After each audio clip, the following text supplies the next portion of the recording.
কিরে এই তুই কথা বলছিস? তোর আন্টিকে কথা বলেছিস? বলেন না। কখন বললাম? না না মামা এই কথা কই না। তো সে মিশে কথা বলছে। আন্টির কি বিয়ে করা যায়?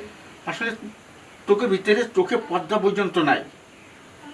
সে তোর আন্টি, তোর মায়ের সমান, তাকে তুই বিয়ে করবি না?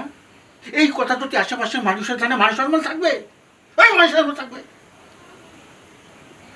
এরপরের থেকে আমার বাড়িতে আসবি না, একদম আসবি না। যা যা বলছি, বেরে খবর তুলে নিয়ে বেরে। এই কিরে, তোর লজ্জা শরম নাই? আমার দোষ নাই, তোর দোষ নাই? ওই তো আমাকে ধরছে। আমার মনে যে একটা গাল লাল করে ফেলায় চটকনা দিয়া। ও ধরছে, তুই ধরতে দিলি? তোর জ্ঞান বুদ্ধি বলতে কিছু নেই? তোর বোন খালি সুস্থ হয়ে আসুক, তারপরে দেখ। এটাকে তো আমি বিদায় করতে পারছি না, আমার চোখে চোখে রাখতে হবে। যা যা, আমার চোখের সামনেতে যা। ফাজিল কোথাকার। এই জন্যই তো বলি, এই যে জোয়ান ছেলে পেলে কখনোই একসাথে রাখতে নেই। সম্পর্কের দিক দেখে না এখনকার ছেলে পেলে।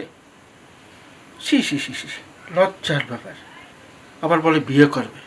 হারাম জাতার বাচ্চা, তুই আসিস বাড়ির করে, তুই খালি বাড়ির কোলে আসিস, একবার টেঙ্গি ভেঙে ফেলাবো।